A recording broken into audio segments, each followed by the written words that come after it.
Okay, let's rock part three. So this is fairly short. Part three has a lot of different areas to it, so kind of just bear with me. I'll probably do this in two parts. So this will be part three. Here we have to actually perform these rigid motions, and we have to do some tracking here because we're not in Khan Academy anymore. We're on paper. So we have to make sure that we're showing all the stuff we're doing. So let's just jump right into it. Uh, this says to do this first, and then after you have that, do that to the image of it. So it looks like we'll have to undergo a translation, and then based on the information, it seems like a reflection. So let's do some interpretation first. This seems to me if I have to go -8, that means I have to move this thing to the left 8, and then up 3 for the +3 on the y. And then if I'm looking at this, if I'm keeping the y's the same and then flipping the x's, I'm going to be reflecting over the y-axis. Okay? So if you're thinking about negative x to, x to negative x and y to stays y, if I have a point right here, the y's will stay the same, but I'll flip over the x-axis, so what was negative is now positive. That's a y-axis reflection. All right, so let's do it.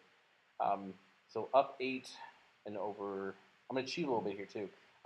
Left 8, up 3. So what I'm going to do is to trace this guy. Well, no, at least it's more authentic. Let's see how you would actually do it.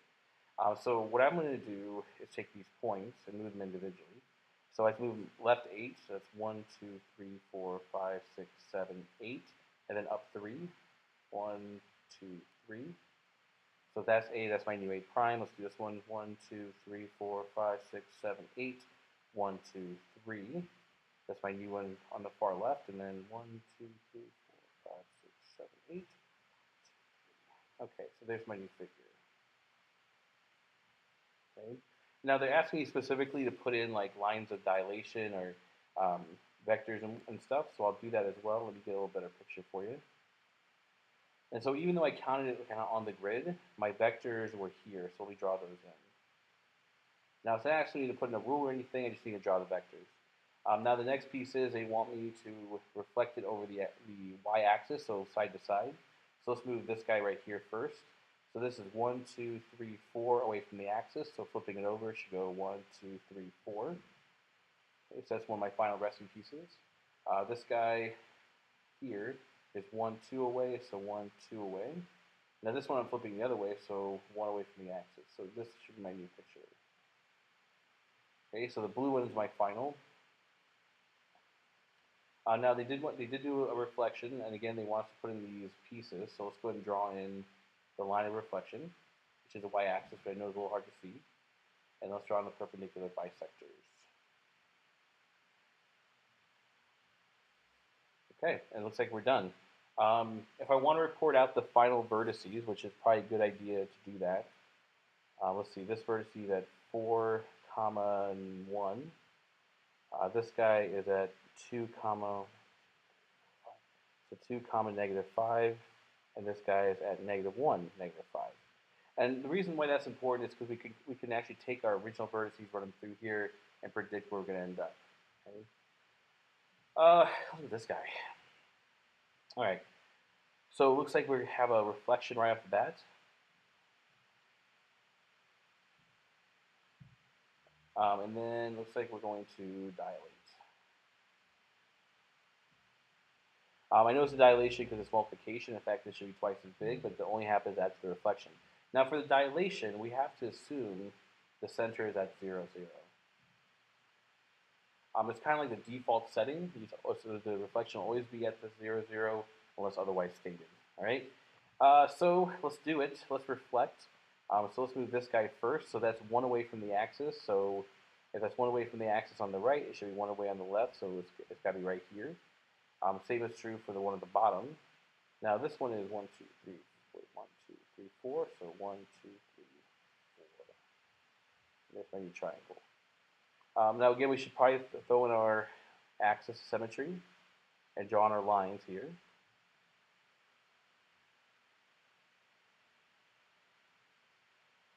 Okay, and now I want to dilate. Now the dilation lines are going to be starting at 0, 0, and then kind of go through.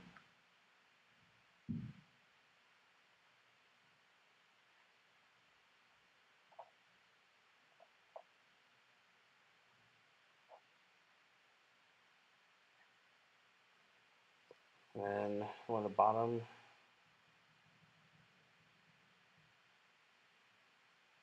okay. Now these have to be twice as big as the original, and so we can actually use that to kind of help us a little bit here. So the bottom is originally 1, 2, 3, 4, and so now it's got to be 6. We can also, I mean, in addition to counting, we can also just look at vertices. So this guy right here is at negative 1, 1. If I'm dilating it by a scale factor of 2, it should end up, and I'll use a dramatically different color. Let me use pink. It should end up at negative 2, 2. So negative 2, comma 2. So that guy should be right here. Okay, same thing with the one on top. We can count it out if we want and try to find the thing that's 8 long, or we can just use coordinates. So the original coordinates of this point was negative 1, comma 1, 2, 3, 4, 5. So if I double that guy, it should end up at negative 2, 10. Negative 2, 10. Right here. Now you see where my hand-drawn line, it wasn't perfect. I could maybe try to get a little better. Let me back up to that step. Okay, and then lastly, this coordinate value was negative 1, 2, 3, 4, negative 4, comma 1. If I double it, it should be negative 8, comma 2. So now when I form my new triangle,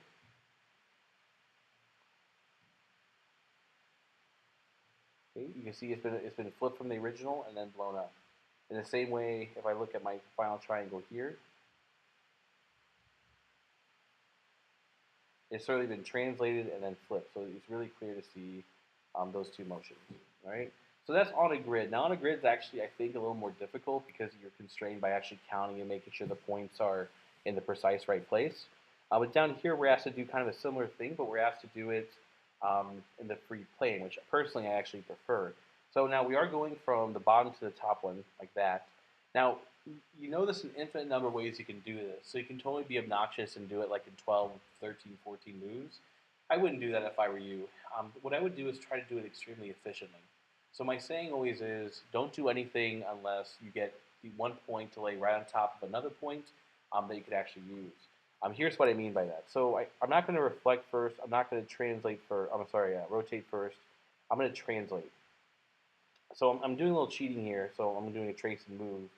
But what I mean is, I'm not going to try to like translate up and then translate over or something, or rotate around, or like rotate like this or something and try to match that up, or reflect it.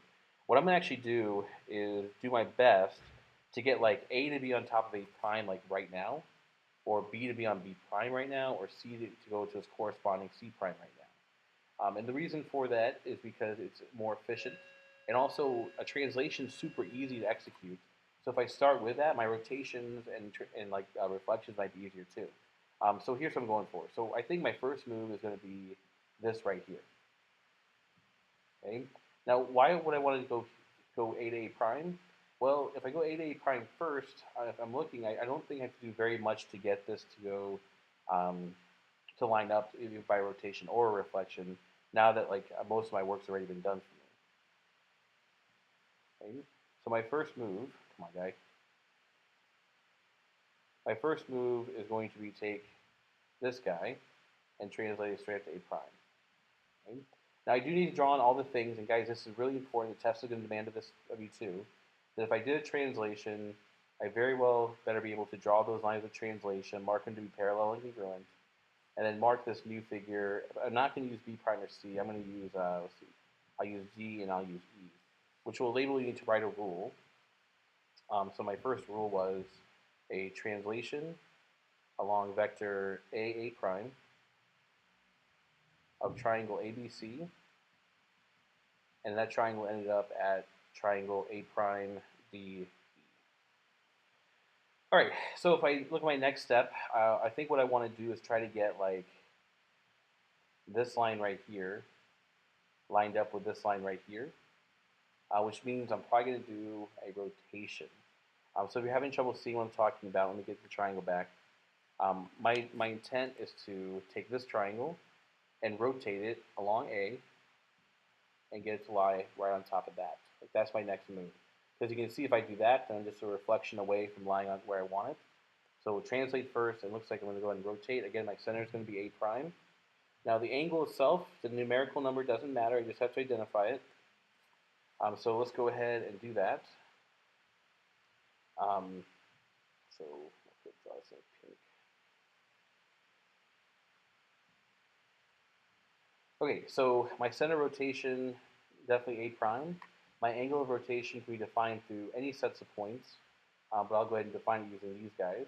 So step number 2 was a rotation with a center at A prime. The angle is E A prime C prime. That took triangle A prime DE. And here order matters, so let's be careful. So to triangle A prime, oh, I didn't name it, F. A prime F C prime. Okay, so one last thing to do, which is a reflection. Now I'll do this part, let's see, the blue should show up, okay? So I'm going to reflect along this line, and that should take F right to B. So move number 3 to get this line one on top of the other. Move 3 would be a reflection along line A prime C prime for triangle AFC prime, and that shakes to triangle A prime B prime C prime. Now notice what I said first came true. I want to be super efficient, so my first move, the green move, took A to A prime, and it never moved again. Notice A prime was in every single step from there on out. The rotation took essentially C, which became E, to C prime, and then my last move took care of F to B prime. So you can do these very efficiently. You don't have to do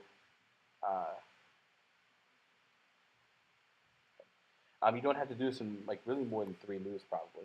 Okay? Let's do this one, and then this will end this part of the video. So I got to take A, B, C to A prime, B prime, C prime again. So again, I got to go top to bottom. And again, I'm going to use the same kind of principle. I'm not going to do anything unless I'm sure it's going to help me. In other words, I'm not going to do anything unless I end up right on, or I take 1 point to its corresponding pair. So let me trace this again because I want to go ahead and cheat like that. And again, I got to make sure all my movements are tracked really well. So last time a translation worked for me. I think I'm going to do the same exact thing here. And again, it's just about choosing kind of which points we want to line up. I think we lined up A last time. So this time around, I think I want to line up C. Because I think if I just slide this over to C, I could then maybe rotate it down to B prime and then flip it over. So that'll be my first move. So let's go ahead and execute this translation. I resized it all over the place, but that's okay. Okay, so there's my first move. So let's go ahead and draw on the vectors and all that good stuff. So first we should name it. Again, let's name this one D and E. So A goes to there, B went to there, C went to there. Now it's not pretty, but again, I'm not looking for pretty, I'm looking for accurate, and that tracks it well. So my first move was this translation. The vector I use, I can pick any of them, but I'll use AE. My vector, my original triangle is ABC. My new triangle is,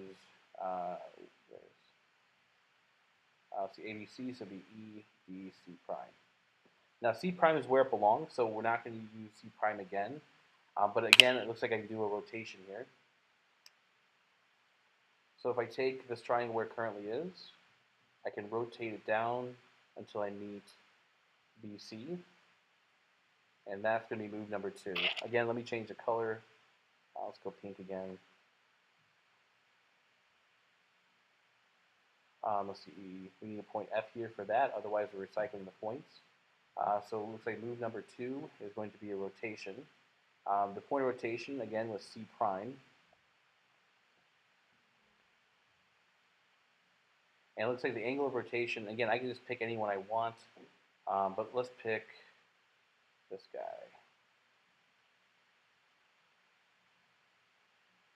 It's actually a fairly short angle of rotation. We didn't rotate very much, but the rotation did occur at point C prime.